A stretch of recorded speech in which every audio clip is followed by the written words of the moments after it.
Assalamualaikum warahmatullahi wabarakatuh. Baiklah,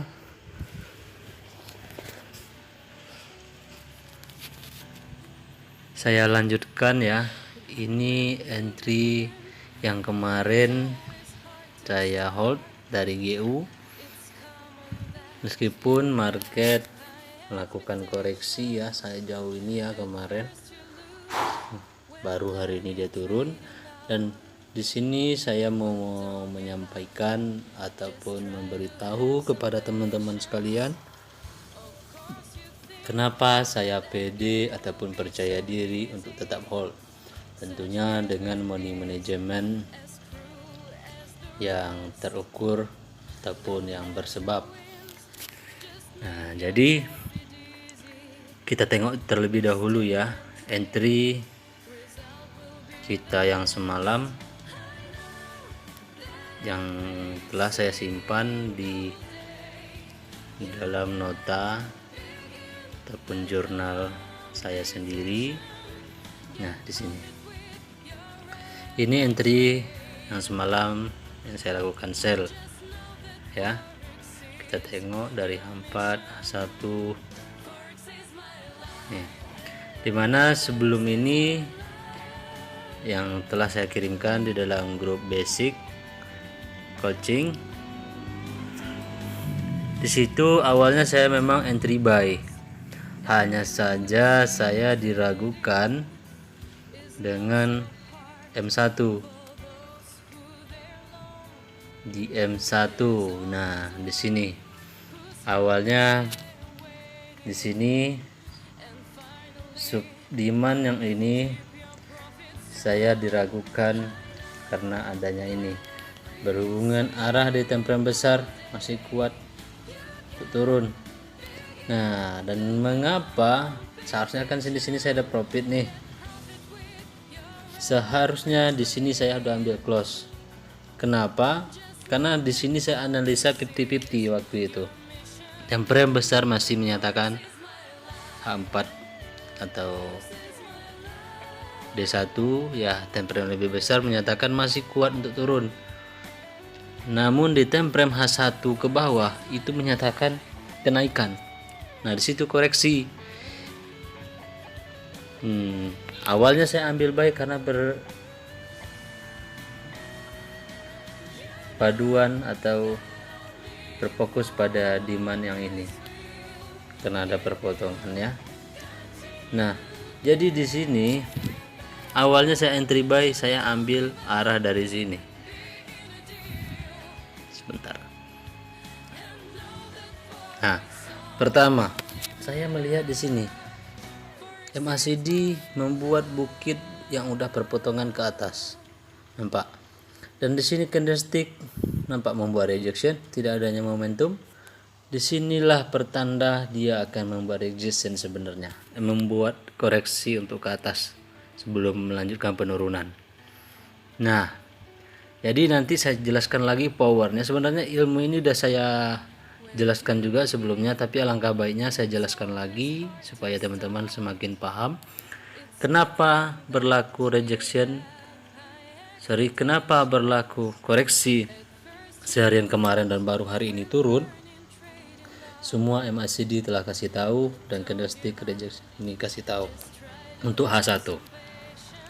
Sedangkan untuk M15, kalau H4 masih dominan untuk turun ya.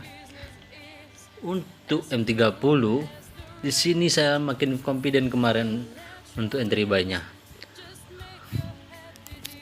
Kenapa saya entry buy di awal ya, bukan yang sekarang ini. Sekarang ini memang saya sell ya di sininya. Tapi awalnya saya confident untuk buy waktu itu. Di sini saya lihat adanya CSM, nampak CSM, adanya re-entry dan adanya rejection. Tidak ada momentum sell. Pertanda market tidak ada kekuatan untuk melanjutkan penurunan terlebih dahulu. Di sinilah menjadi kepedean saya menjadi komplit, semakin kuat maksudnya untuk entry buy di temperan lebih kecil. Dan juga di M15 di sini ada demand. Dan ada lagi CSM re-entry, tidak ada momentum, malah rejection nih, nampak nih rejection, nih yang rejection nih. Nah, rejection seperti ini di situ seharusnya lebih time frame lebih kecil, lebih pede seharusnya kita untuk entry buy. Oke, tentu di sini kita baca awalnya CSM, tidak adanya momentum selepas re-entry ini, maka itu udah berubah menjadi ini ekstrim, ini TP wajib, ini MSP. Nah, dan juga nampak MACD udah membuat kuncup pertanda dia telah menahan pergerakan untuk turun. Di situ signal untuk kita. Dan ditambah lagi di sini setelah market ini jadi, perpotongan pun mulai terjadi di sini. Oke, situ analisa sebenarnya untuk buy. No momentum juga. Nah, di M5 entry saya di M5 di sini.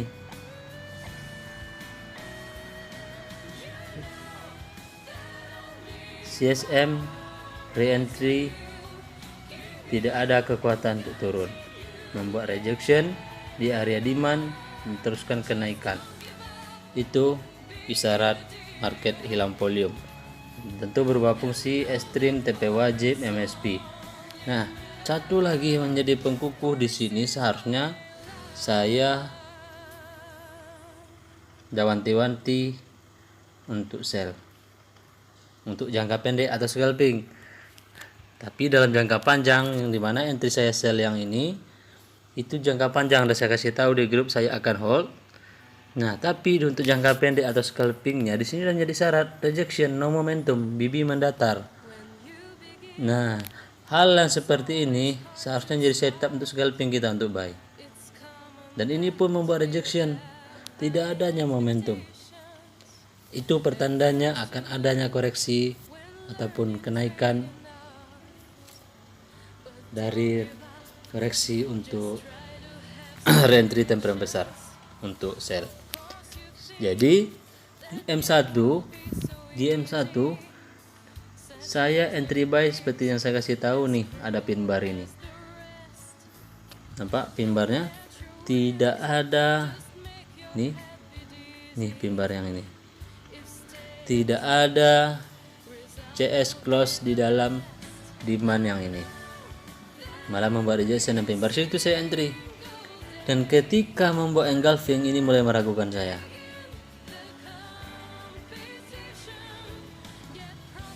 Engulfing ini saya ada berpikiran dia akan batal demand ini yang tadi. Padahal saya udah kasih tahu, teman-teman pun juga tahu SOP kita sebenarnya ini maksimal nih. SL kita di sini. Ketika breakout support yang ini ataupun membuat CSM sell, maka di situ kita wajib cut loss. Dan ternyata dia tidak melakukan penurunan, apa enggak? Dan terhentilah dia di sini dengan bentuk doji. Dan doji ini di engulfing CS buy, menjadilah dia demand di situ. Penurunan ini mencoba untuk membatalkan demand, tapi market membuat sideways di kesan ini. Itu pertanda seller semakin melemah. Dan ditambah lagi di sini ada doji yang candlestick merah ini, pertanda kebimbangan market untuk melanjutkan penurunan. Situ signalnya. Tentunya dengan membacakan diagram BBMA, sebenarnya di sini pun kita semakin confident seharusnya. Kenapa? Karena ini CSM sell dan ini re-entry. Seharusnya setelah re-entry adanya momentum sell, ternyata tidak ada, membuat candlestick demand di sini, candlestick sideways di sini. Itu isyarat bahwasanya akan menjadi MSP. So, setelah dia berbentuk seperti ini dan didukung demand ini dan direspon, demand ini pun kuat dan tidak ada di break, itu dia kenaikan, signal untuk kenaikan. Maka di situ di saat adanya demand seperti ini dan candlestick mendatar ataupun sideways seperti ini, telah menjadi signal sebagai kita, sebagai signal ataupun tanda untuk kita merubahnya setup dari awalnya re-entry selepas CSM berubah fungsi menjadi extreme buy, TP wajib MHSP seperti itu. Nah, tapi dia tetap turun karena apa? Karena di sini dia merespon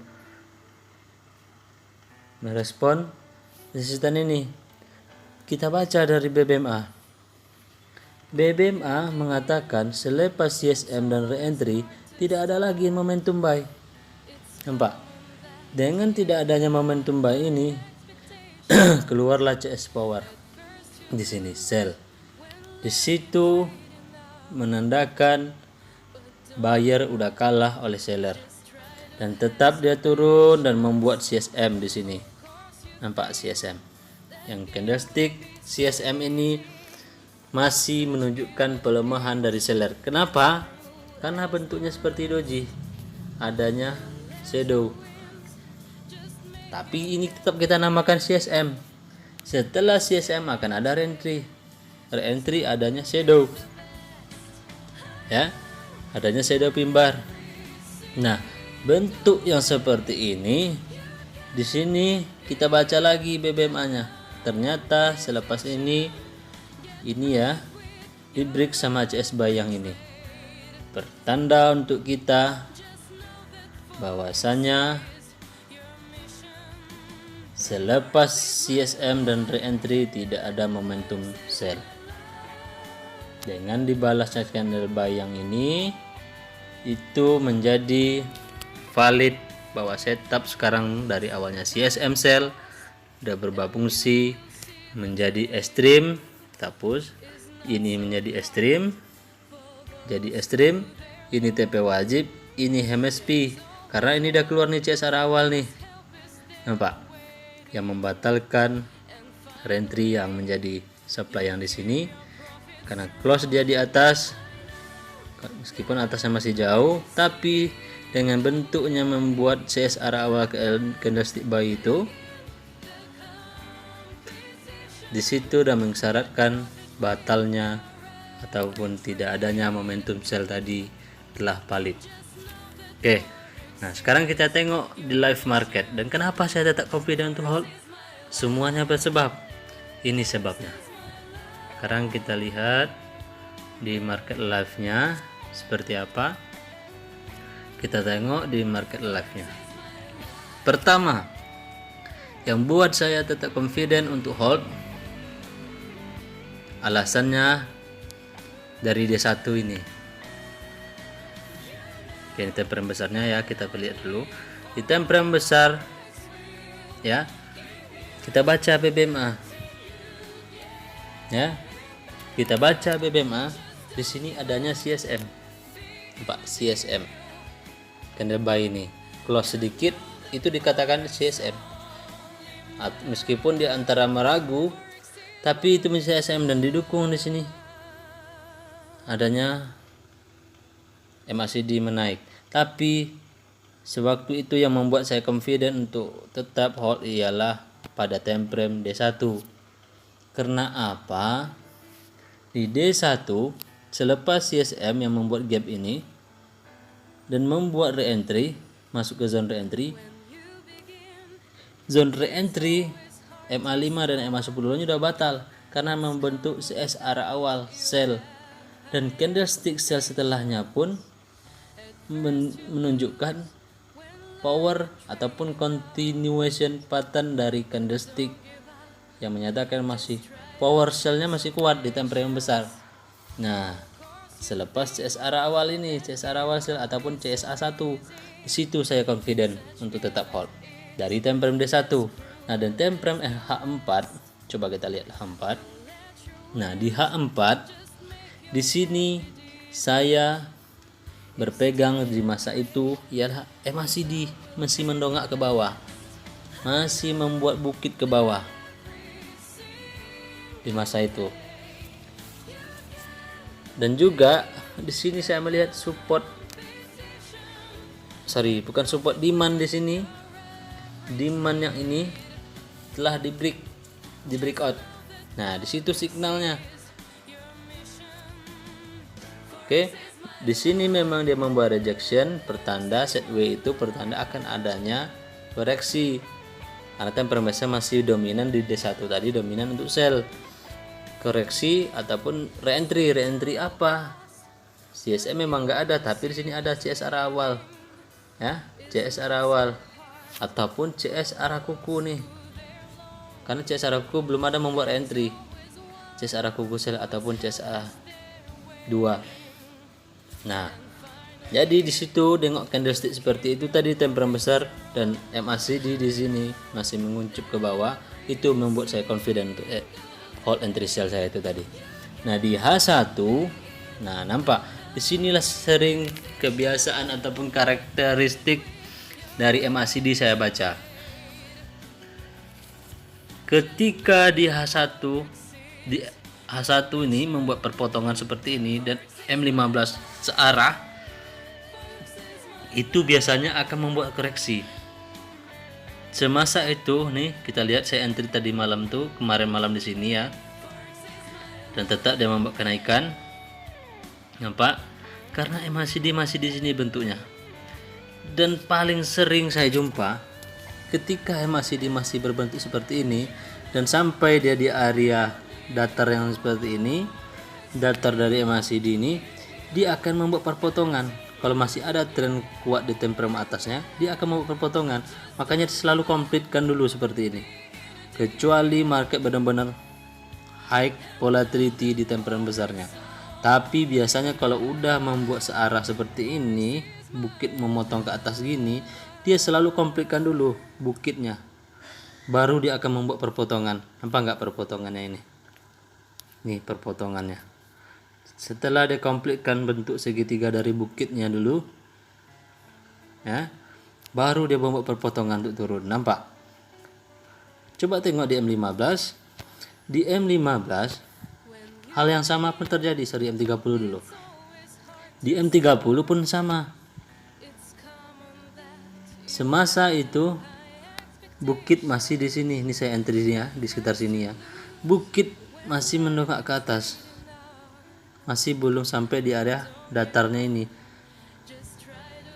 Searah ya, H1, M30 itu menunjukkan akan adanya koreksi. Meskipun tren dominan di temperature besarnya masih kuat turun. Nah, di M15 pun begitu. Di sini poin kita entry kemarin. Saya entry kemarin. Nampak poin entry saya kemarin di sini. Sorry. Nah, di sini nampak MACD di area oversold. Dia membuat perpotongan. Nampak? Perpotongan dan sampai dia ke atas dulu. Sampai ke atas baru dia membuat ya. Di sini nampak. Nah, di sini pun kita baca lagi. Lagi-lagi BBMA ini memang penting kita baca untuk menambah entry sebenarnya. Tapi berhubungan saya tidak melihat lagi setup di saat seperti ini, makanya saya biarkan transaksi saya sebelumnya. Nah, di sini pun bisa kita baca CSM harusnya re-entry ini kita filterisasi karena ini M15 masih bisa ya, filterisasi. Nah, coba teman-teman lihat. Re-entry yang ini nih pasti batal. Melihatnya di temperature M5, pasti re-entry banyak itu batal, dan didukung lagi di sini adanya CSR awal sell. Nampak nggak CSL ini? Nah, di situ berarti kenaikan untuk M15 sudah tidak ada lagi. Pertama diisyaratkan adanya CSR awal sell. Kedua, di sini ada supply buy yang ini dan direspon sama CS pin bar ini. Nampak nggak close-nya seperti apa? Disitulah menjadi signal untuk kita. Signal ketika dia close bentuk seperti itu, henjutlah SL-nya ketika membuat CSM. Nah, disinilah kelemahan kalau kita buat SL kita di sini. Nih kebiasaan dari market forex, semua mata uang apapun. Di sinilah letaknya nakalnya broker kita bilang. Karena selalu dengan rejection seperti ini dia akan menjemput SL kita. Makanya terbaik SL tuh jauh letakkan di atas, dan ketika dia close umpama meskipun SL kita masih jauh, close dia di atas seperti ini. Sebentar, ini supaya tadi ya kita buat SL yang agak jauh di atas. ini supply. Ketika dia breakout body candlestick buy di atas ini CSM dan break resisten yang ini, maka di situ kita cut loss saja meskipun kita sudah ada SL di atas. Karena kita perlu mengamankan. Kalau kita tidak ada letak SL di atas sini, kita hanya meletakkan cut loss manual karena kita tidak bisa pastikan. Kita selalu bisa lihat market ataupun kita tidak bisa pastikan kalau internet kita tetap oke. Makanya perlu kita amankan biar tidak terjadi MC. Meskipun kita loss itu hal yang biasa, tapi kalau MC itu udah keterlaluan. Nah, hal itu yang kita antisipasi. Nah, ketika ada terbentuk CSM seperti ini, jangan dinego lagi. Kita wajib cut loss meskipun dia nanti seumpama sampai sini dia turun, karena itu SOP kita udah batal. Itu yang perlu teman-teman taati. Oke. Nah, sekarang kita balik ke H1 lagi. H1. Ya, H1 pun seperti itu. Ini selepas CSM ya, kita besarin ya. Selepas CSM buy dan re-entry, nampak enggak? Selepas re-entry candlestick tidak ada membuat momentum lagi. Yang ada dia membuat nih pin bar, pelemahan ataupun menyatakan spinning top itu. Keraguan dari market, entah melanjutkan buy entah melanjutkan sell. Tapi dan kita pahami BMA, jangan baca diagram flow-nya itu tadi, kita tahu itu udah tidak ada momentum lagi selepas re-entry. Berarti ini udah jadi signal. Solusinya di mana cara ambil sell di situ? Turun ke time frame lebih kecil. Akan nampak setup lebih clearnya, lebih sharpnya, lebih low floatingnya dan sebagainya. Nah, seperti itu. Inilah jawaban dari video dan analisa saya sebelumnya kenapa saya hold market itu tadi. Teman-teman silakan tonton dengan serius, pahami poin-poin yang ingin saya sampaikan dari video ini, dan selalu ingat ketika saya membuat video, ketika saya membuat SS, ketika saya membuat lukisan, itu saya selalu membuatnya dengan alasan akan adanya power yang ingin saya sampaikan untuk teman-teman ketahui. Seperti itu. Jadi kalau teman-teman rajin membuat lukisan, rajin melihat ataupun mengkaji ulang apa yang saya lukis, saya jamin insya Allah teman-teman paham dan bisa dancing with market bersama saya. Itu yang saya harapkan dari teman-teman semua. Semoga kita semua yang tergabung dalam kelas personal coaching Bos FX bisa merasakan feel ataupun ketenangan dari menggunakan ilmu ini. Itu saja. Nanti saya lanjut. Oke, sedikit deh saya ulas. Di sini saya menarik. Di sini adanya demand. Nampak demand. Sedikit dulu ya. Saya jelaskan. Nah, di sini ada demand nih. FB, DZ. Dan ada MA 200. Kita tengok reaksi candle sampai di situ nanti. Boleh teman-teman perhatikan multi time frame ke time frame yang kecil apa yang terjadi. Akankah demand itu akan berlaku sebagai pembalikan atau demand itu berlaku sebagai pembalikan untuk koreksi saja? Ataupun demand itu akan batal? 3 pilihan itu kunci jawabannya akan teman-teman dapatkan ketika filterisasi dengan ilmu secret combination skill yang telah saya ajarkan. Dan silakan teman-teman coba kalau penasaran untuk menambah ilmu dan kepahaman teman-teman, silakan dicoba nantinya. Oke, saya tutup dulu video penjelasannya ini. Jika ada pertanyaan teman-teman silakan japri saya ataupun chat saya di grup, nanti kita diskusikan kembali. Wabillahi taufiq wal hidayah. Wassalamualaikum warahmatullahi wabarakatuh.